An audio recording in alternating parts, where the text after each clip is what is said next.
हम लोग लगभग सभी लोग हिंदुस्तानी अवाम मोर्चा सेकुलर में रहे और बिहार की धरती पर जब पार्टियों में उथल पुथल हुआ तो पार्टी महागठबंधन में थी। किस कारण से महागठबंधन को पार्टी ने छोड़ दिया या महागठबंधन के लोगों ने छोड़ा दिया, दो में से कोई कारण होगा।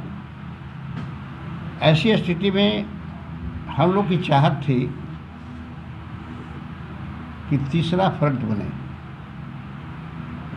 लेकिन पार्टी के संरक्षक बाबू जीतन राम मांझी जी ने तीसरा फ्रंट की कोशिश नहीं कर सीधे एनडीए से बात उन्होंने की और एनडीए में अपने को जाने का ऐलान कर दिया। पार्टी के बहुत लोगों को ये बात नहीं भाई, उसमें मैं अपने आप को और तौसीफ बाबू एक नंबर पर रखा और फैसला लिया कि हम लोग एनडीए में नहीं जाएंगे। इसी के तहत 21 तारीख को हम लोगों ने रिजाइन कर दिया प्राथमिक सदस्यता और पार्टी के पद पर।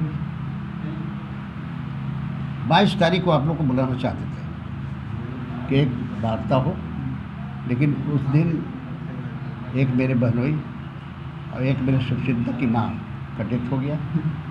उसके चलते आप लोग को नहीं बुलाया, इसके लिए अफसोस। आज के 2 दिन पहले हुआ कि प्रेस वालों से बात करके सब कुछ तो चौथा खंभा जो है उसके बिना तो कोई काम चलेगा नहीं।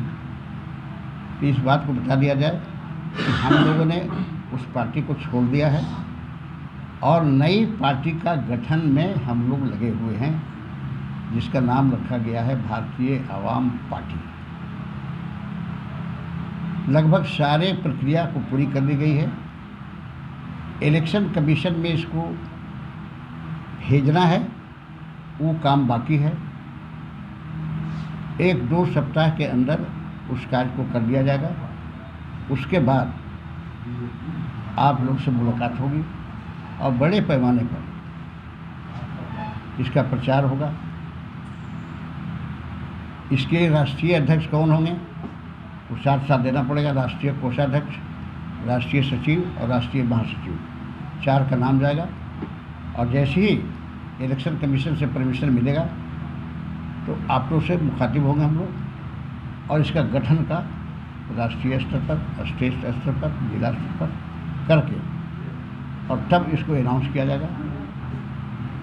अब सवाल होता है कि दूसरी पार्टी, तो जब हिंदुस्तानी अवाम मोर्चा सेकुलर जो गरीबों की बात करती थी वही अपने कदम चाल करके एनडीए में चली गई, तो दूसरे कोई पार्टी पर भरोसा नहीं है। ऐसे उद्देश्य है कि सभी धर्म, सभी जाति के लोग जो गरीब हैं, हम उसके लिए इस पार्टी का निर्माण कर रहे हैं और इस पार्टी के मंच से उन लोग के ये 4 काम शैक्षिक दृष्टिकोण से, स्वास्थ्य के दृष्टिकोण से, सिंचाई के दृष्टिकोण से और आवागमन की सुविधा, ये 4 सुविधा को प्रदान करने के लिए ये पार्टी का मूल उद्देश्य होगा।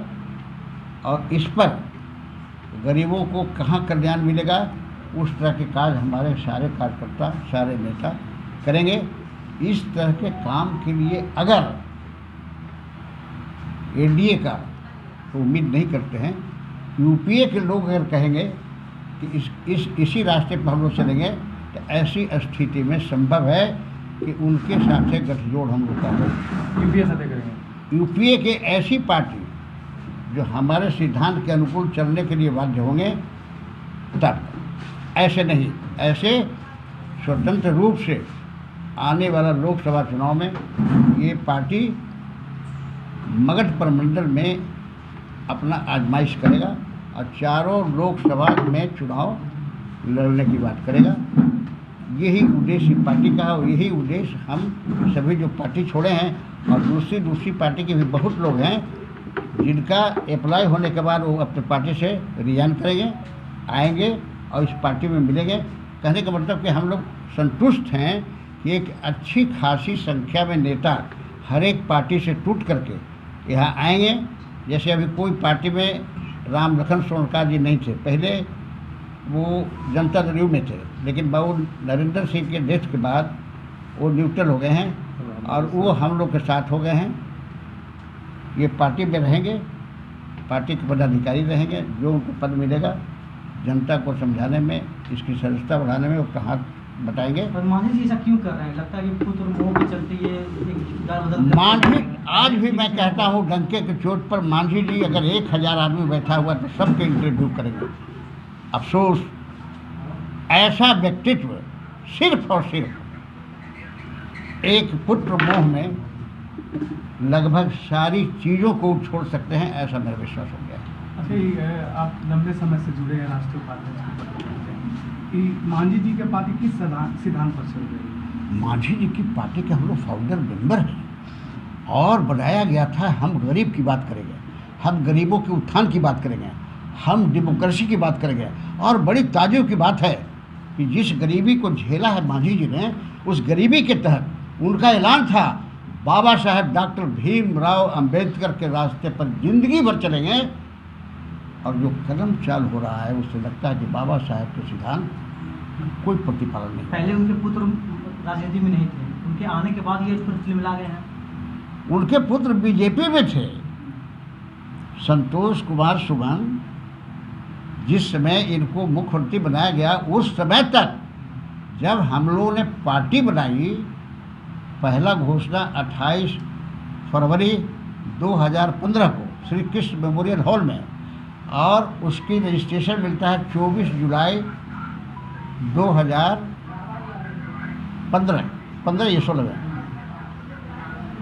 तब उनके पुत्र इस पार्टी में आए हैं। घोषणा इस हिंदुस्तानी आवाम मोर्चा सेकुलर के घोषणा के पहले वो बीजेपी में थे। उनके आने के बाद ये हो गए और जब ये पार्टी बनी तो वो साथ हुए। अब मांझी जी की बात नहीं चलता है हम पार्टी में, उनके संतोष मांझी की बात। ऐसा लोग फील करते हैं कि संतोष कुमार सुमन जो कह देंगे, मांझी जी चाहे उम्र से या किसी कारण से उनकी बात को नहीं उठाएंगे। पार्टी के सिद्धांत जहाँ है वही रह जाए, इसका परवाह नहीं करेंगे। मंत्री रत्नेश सदा ने एक आरोप लगाया था कि बाप और बेटे का ही पार्टी है, आप मानते हैं क्या? नहीं, मैं नहीं मानता हूँ। मैं मानता हूँ इसलिए कि जहाँ देखिए वही है। बाबू मुलायम सिंह यादव उर्फ नेताजी, लालू प्रसाद यादव, अभी पीके का एक देखते हैं न्यूज सोशल मीडिया पर, वो बोलता है कि 8वां पास कोई अहीर का बेटा नहीं है जो उप मुख्यमंत्री होता है। अपहास्य से लगता है। ये ऐब है, ये परिवारवाद की ऐब है। वो जब खोजिएगा तो बीजेपी में भी मिलना शुरू होगा। छिपा हुआ है, आप लोग के भरोसे छिपा हुआ है, वहाँ भी है। तो इस बात पर हम कोई कमेंट नहीं करना चाहते हैं मांझी पर, किंतु पुत्र मोह सबको है, होना चाहिए। लेकिन पुत्र अगर मेरे रास्ता पर चलता है तब तो सही है। अगर पुत्र कहता है मेरे रास्ता पर चलिए, तो यहाँ पर अगर हम नहीं अड़ते हैं, इसका भविष्य क्या है? हम पार्टी का बेटे के राहुल चलते रहेंगे इस तरह मांझी, तो भविष्य क्या रहेगा? हमको लगता है कि वो रहते चलते रहेंगे। और देखिए 18 तारीख को एनडीए की बैठक है दिल्ली में, इनको कौन सीट मिलता है अभी तक जानकारी हुई है कि इनका डिमांड है कि नवादा और गया दिया जाए।